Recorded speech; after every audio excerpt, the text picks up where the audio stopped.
been all about my family and refocusing what needs to happen.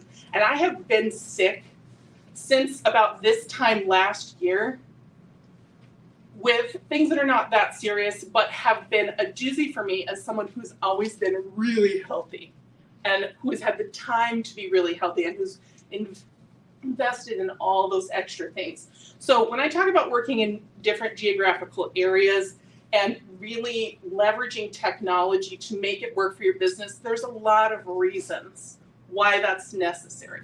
Now, I'm not going to go into a lot of the hows because there are so many people who can teach you. And I've learned most of this stuff in the last couple of years, so I'm not going to try and teach you the things that they've been doing since way before that.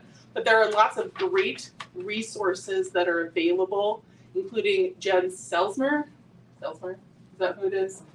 Who was a top $1 million director this past year, who is my Facebook party guru. If you get on the app Boards and look for Mary Kay Boards that you can join or whatever, that's going to give you a ton of ideas on social media posting and a way for you to store and quickly post things. Boards is like the app of my dreams. And if you don't know what it is, that's okay. You can find out later today. So let's talk about, okay, every place, everywhere that you work gives you a new opportunity to try out new things and reinvent yourself. I have a friend who is originally from Victoria, Australia, and he and I met here in Boise. He now lives in France. He's married to my best friend. And we were talking about moving recently via text. He and I have long text conversations. We don't talk hardly at all in person, but via text is like Jared and I are like, blah, blah, blah, blah.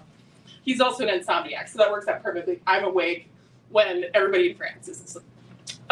So he was talking about how in Australia, he's one thing. When he was in the US, he's a totally different thing. And now that he lives in France, he's an American restaurateur. You know, that's who his identity is. And he's like, isn't that great? That you get to, every time you move, every time you go somewhere new, you get to reinvent yourself. And that's so true. And I think that the other thing that it gives you, because we decided to move so fast the last time we moved, I got really close to the new consultant experience again. And that was good because 2014 was probably, I think it was my highest year. I did almost a unit club. I did a double star. I had 175 people in my unit. And then I moved here. And then I got to be a new consultant all over again and learn all the things that worked for me and didn't work for me and just be very familiar with all the things. And actually social media played a big role in my move because I had a page. I had a group before that, but I played with them because of that attitude that people who remember dial-up internet have the attitude that social media is always a waste of time because we're remembering back when it was all Farmville, right? Mm-hmm. Okay, 2/3 of the world get their information and socialize via some kind of social media network. This isn't a waste of your time to be on there. Now, if you're doom scrolling and only playing games and doing name tests, okay, maybe. But what you need to be doing is treating this like you're going to go in warm chatter, you're going to look for specific people, you're going to find out what's happening. And in order to make that really worthwhile for you, you need to be able to know some things about finding the types of leads and your ideal avatar. But let me really quickly say this. What you're doing on social media, no matter what platform you're using, whatever multiple platform you're using, is that you are creating connection. You are the know, like, trust thing that used to only have to happen at church, at the grocery store, at in-person networking events, like when you're face-to-face with people. You can do 60% of it online. And you know what's even better? It lives forever. So somebody who you have interacted with, who you've connected with on social media, one night they can be like, oh, I need to do something different. Mary Kay, search, either they search for you or your friend of a friend, and they're like, oh, yeah, let me click on her thing. They can go down the rabbit hole and they can see everything I've ever put on social media for my business since I started my account in 2012. Which means they know, like, and trust me, they know that I have been doing this. They don't know about they don't care which car I'm driving. They don't care about the up and down and the sideways and whatever. They just know that I've consistently been in Mary Kay. I've been posting about product and I've been selling things and I've been going to seminar and I've been doing whatever. Great. And I had this very interesting experience on the airplane on the way to seminar this year. I had someone who was sitting behind me. I stand up, I'm talking, I'm talking to the person who I'm traveling with, and this woman, she's like, oh, hi, you're Mary Duddick, aren't you? And I was like, I can't remember where I met you. I don't know what your name is. I'm like, hi, remind me how we know each other because I'm having a blonde moment. And she's like, oh, well, I've just been following you on YouTube for like 2 years. Yeah. And she's like, oh, my name is so, I recognized her name from the comments. I'm like, hi! I'm like, fangirled on the way to seminar. Ah! And I've actually had several people who have met me through something else. They're like, you're not going to believe this, but I've been watching you on social media. I've been subscribed to your channel since 2020. And I'm like, great, because I thought I was just there talking to my computer, put my makeup on and taking it off from my computer because I'm an extrovert and I get all my energy from people. So it's hard to know where your thing is. So what you need to remember is you are putting out a lot of content. You may not be getting the immediate pushback from that, but it's going to be something that you can invest in for years. So all of that stuff that I did before that spiral in 2021 that really took the wind out of all of our sails as a family, that I had to take a minute and say, family first. So I can't just let my sister-in-law, who is like, she is grieving the love of her life, who died in her arms. I can't just be like, oh, love you so much. I got to go win my car. I'm like, it's time for me to go like this and come over here and put my arm around her because I knew that was what was right for my values. And it has definitely come back to me tenfold because those are the years when I spent a lot of time learning how to create content and learning what was going to work for me. You know what doesn't work for me? Live videos. Live videos. I think I've deleted most of the recordings, but it might still be out there. There's a video of me sweating so much during a live video because I'm so nervous that sweat starts dripping down my nose and then my glasses fall off.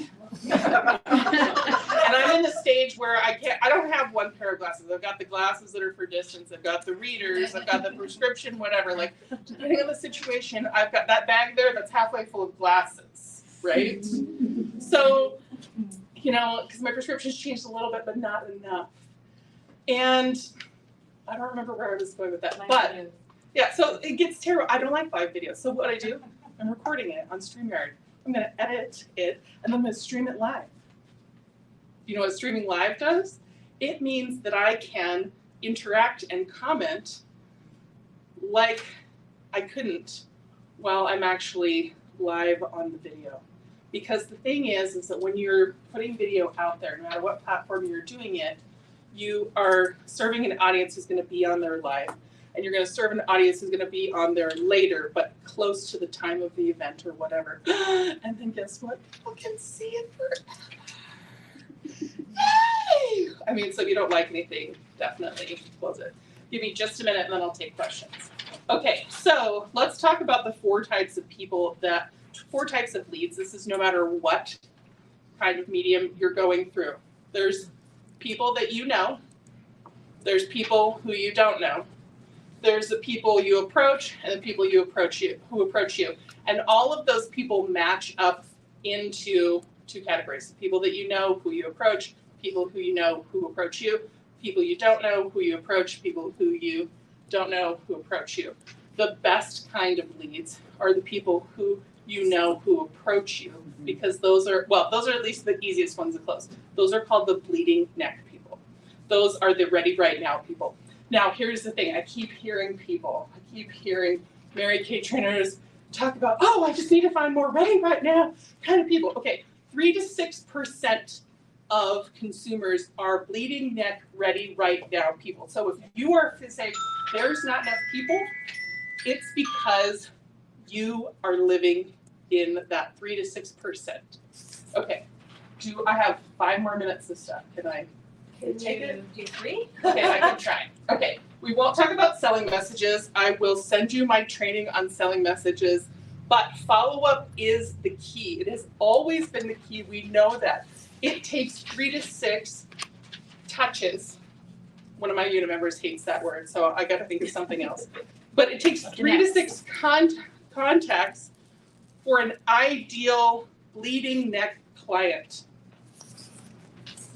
So it takes 12 or more for an old or a cold bleed.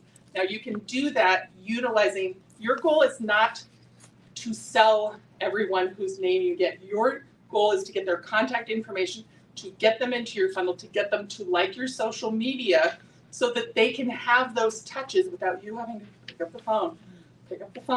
Because I tell you what, by the time I finally get around to picking up the phone, because of all the things that are going on in my life, most of my people are already way warmed up because they're like, oh, yeah, I just watched that video that you posted like 3 weeks ago. And I'm like, I have no idea which video you're talking about. But they are talking about something that I did in the past that is now, and I forwarded it to like 4 people.